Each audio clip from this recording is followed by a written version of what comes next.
Hey friends, it's Mel. Welcome back to my kitchen. I hope you're ready for 3 awesome skillet meals this week. These were so easy and fun to make, and just like always, they were full of down-home flavor. So just sit back, relax, grab you some sweet tea, and let me do the cooking tonight. The first one I'm going to make is an easy lasagna skillet. I've got a pot of water boiling, and I'm going to cook up about 8 ounces of rotini. I'm using half of this box here. I'm just browning up 1 pound of ground chuck.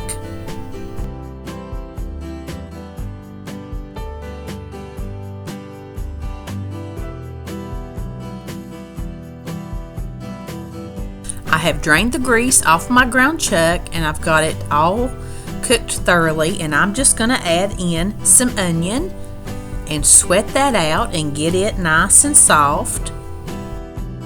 Into that, I'm going to put in half a teaspoon of garlic powder,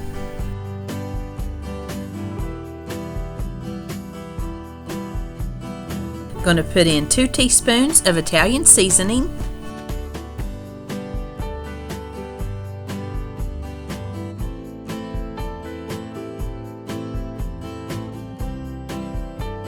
and a couple teaspoons full of garlic.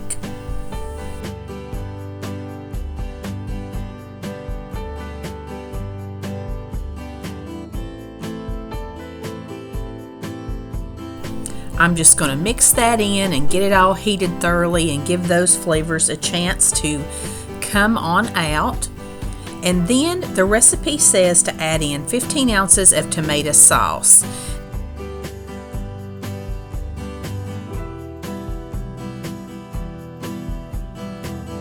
Then I'm going to put in my drained pasta.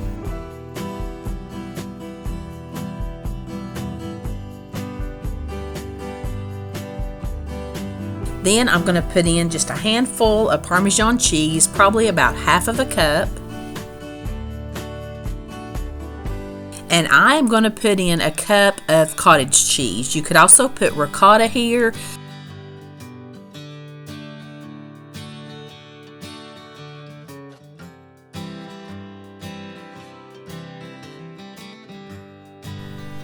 Going to stir all this in together and let it get heated thoroughly, get all the flavors mixed in, get all of the pasta coated in the sauce.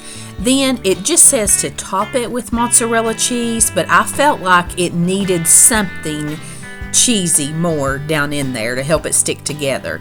So I did throw in a little bit of mozzarella cheese and stir that in to kind of get things to sticking together a little bit.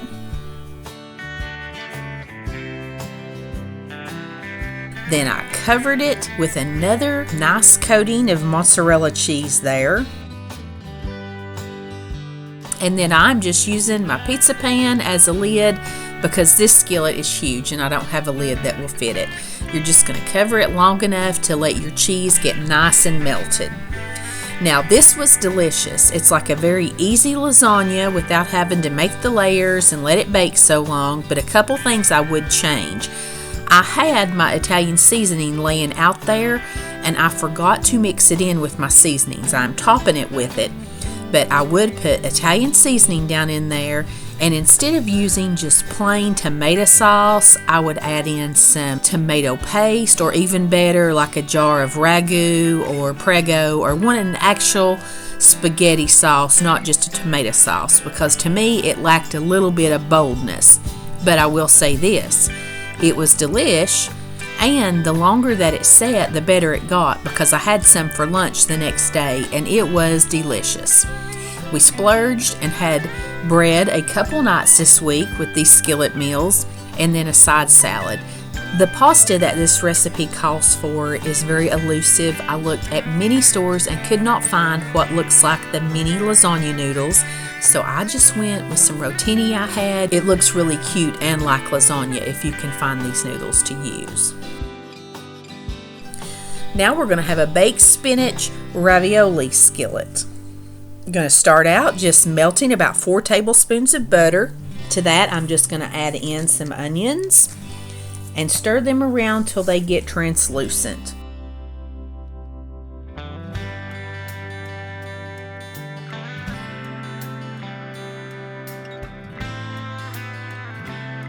Then I'm going to add a little bit of garlic into this. I'm going to get all that sweated out and cooked together. And then I'm going to add in about 1/4 cup of flour. We're going to make a little sauce here, a little roux. So you're just going to cook that long enough to get all the raw flour taste cooked out of it, just a very few minutes. And then I'm going to add in 2 cups of milk and 2 cups of water.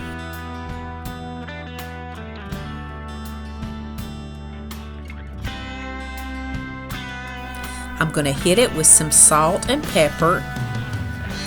This is another dish that I wished I would have added Italian seasoning in right here instead of waiting, because I think it's just where it's not baking for so long, you don't get the rich, bold flavors that you do when something sits for so long. So you really need to add more seasonings to them. And all 3 of these skillet dishes this week, this was the first time I made them, so I did try to stick to the recipe. Once you get your sauce boiled up and cooked for about 5 to 10 minutes, you're just going to add in a bag of these frozen cheese raviolis.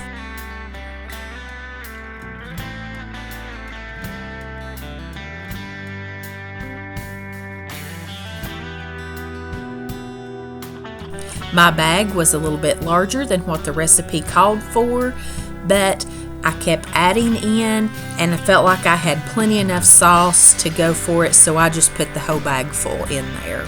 And it was plenty of sauce, it sure was.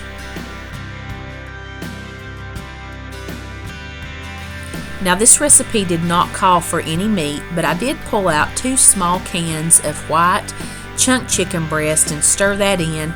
I just thought that might make it a little bit heartier for my husband, because he's not one that likes necessarily just a dish with pasta and cheese. He likes meat, so that bulked it up a little bit for him.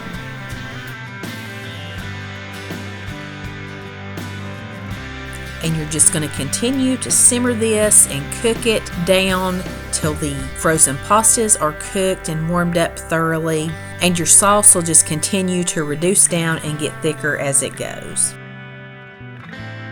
And now I've got a 10-ounce box of spinach that I kind of steamed in the microwave a little bit, and then I just squeezed as much water out of it as I could. And I'm just going to kind of fork that apart a little bit and stir that into this. I love the way spinach looks and tastes with a nice cheesy pasta.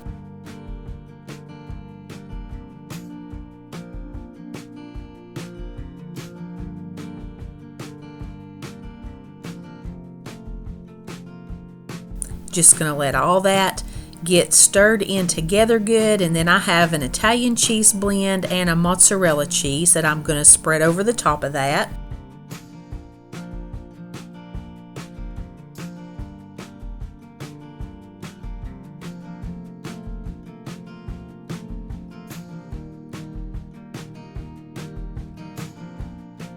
And then I did go in with just some of the canned grated Parmesan cheese as well.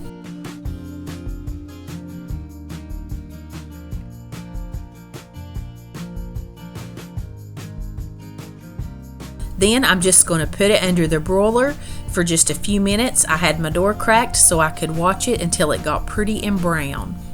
So this truly was a 1 skillet dish tonight. I know on the skillet lasagna you did have to boil your noodles, so it took a pot and a skillet.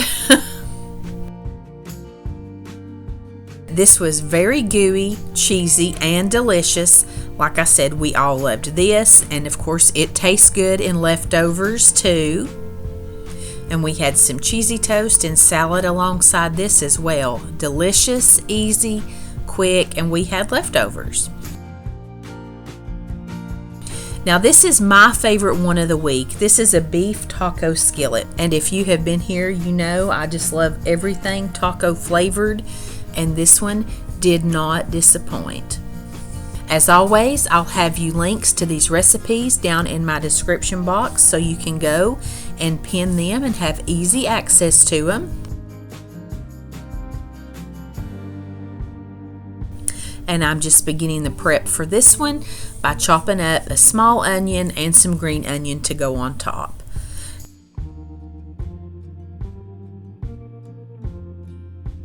Just like a lot of these skillet meals, this one starts with a pound of ground beef. Then here are all the ingredients that go in this, and it had lots of great flavor. Black beans, salsa, garlic powder, onion powder, paprika, cumin, chili powder, got some cheese and onions, and then sour cream on top. So this one had lots of good flavor. Now I am trying to not drain off all of the grease because I am going to be adding these seasonings right into the skillet, so I did need to leave a little bit of grease in here for them to be able to get attached to the meat with it.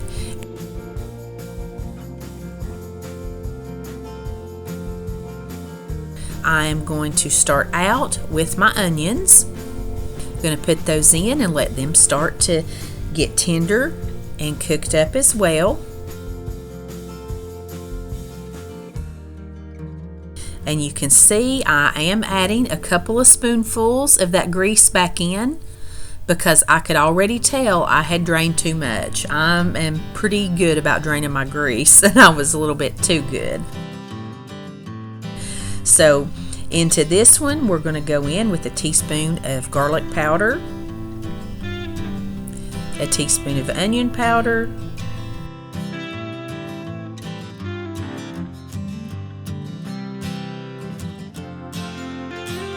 and I just try to stir these in as I go so they don't get scorched on the bottom of the pan.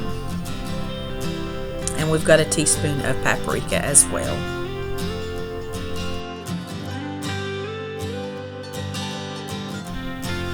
With the cumin, we're going to cut it down to just half a teaspoon.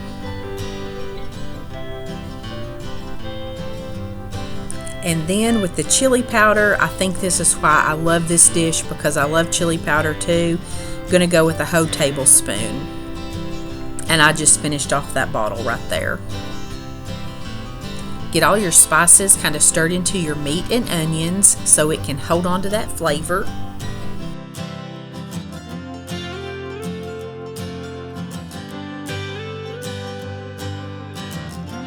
Now you're just going to add in about 14 ounces of salsa. So I used about half this jar, and then I went in and put a little bit more. I'm just kind of eyeballing that there.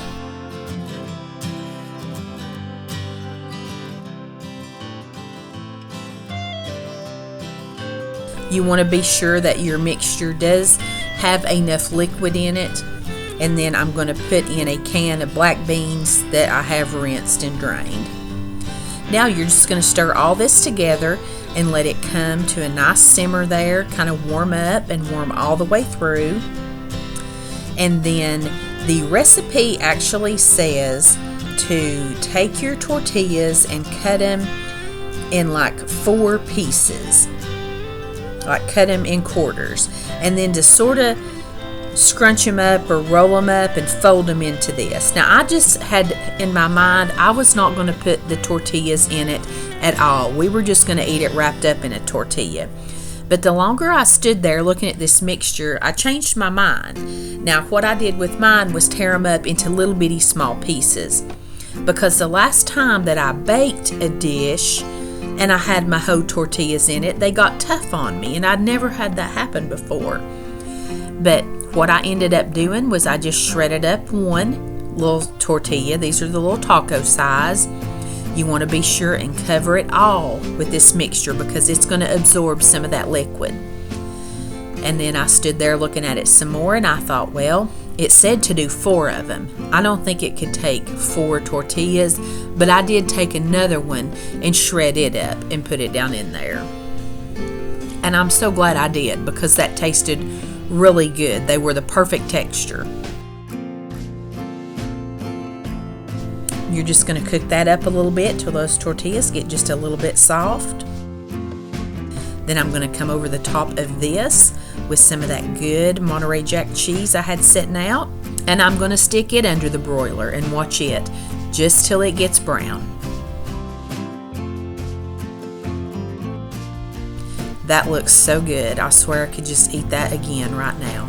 Any of these, you could probably just put your little pan top on it and let it melt down, but I do like to put them in the oven and get them brown, so that was not a big deal to me to do that. Now the girls wanted theirs wrapped in another flour tortilla, so that is how theirs got fixed up. I had some more Velveeta Rotel dip that I had made. I have been on a kick with that stuff. It's funny how you don't eat something for a long time and then you have it again and you just can't get enough of it. They just had these little taco size tortillas wrapped up with that. I didn't fry them up or anything. They just ate them like that. Now mine, I thought about putting it on chips and eating it like a salad, but I kind of changed my mind. I just put a big glob of that on my plate. I doctored it up with some sour cream and lots of green onions, and then I had some chips and cheese on the side.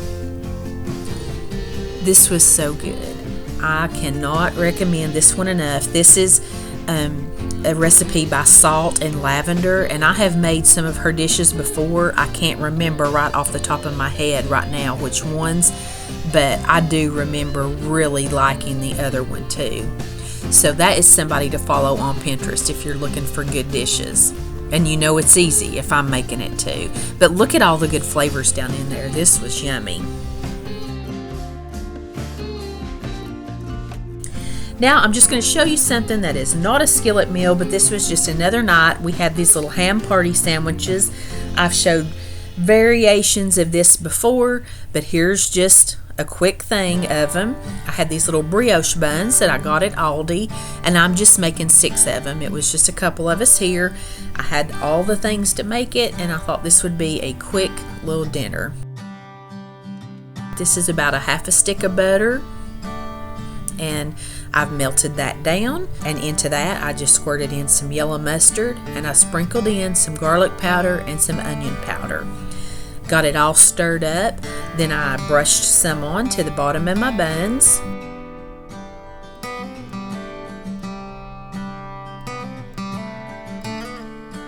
I put a little bit of shredded cheese down.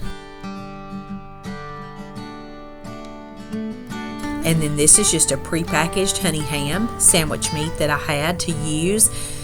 If I'm planning on making these for like a real meal, I will love to go to the deli and get it shredded, like they call it shaved. The meat's falling apart.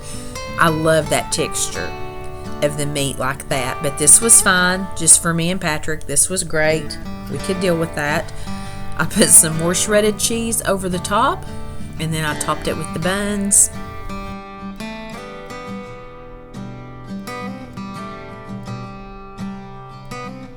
Then I come back over it with that little butter mixture.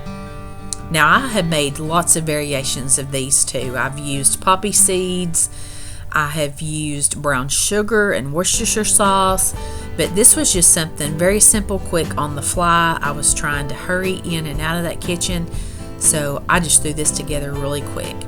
I did sprinkle some of these little dried onions over the top. Going to cover this with aluminum foil and bake it about 15 to 20 minutes on 350. While this is in the oven, I just wanted to show you this pretty candle. This is Laurel Mountain Candles. This is a local place, and my sister-in-law got me this candle for Christmas. They're so good. They're so cute how they're made in the little mason jars, and I love the lid with the little Tennessee stars on it. And this one is vanilla pumpkin pie. This is so yummy smelling. I love this candle. So I just want to share that with you. I think it's so cute in the little mason jar. So once I have pulled these out, I just kind of make sure the cheese is beginning to melt. Then I'm going to put them in the oven for about another 5 minutes or so uncovered. And here they come out, all gooey and cheesy. A super easy weeknight dinner when it's just a couple of you.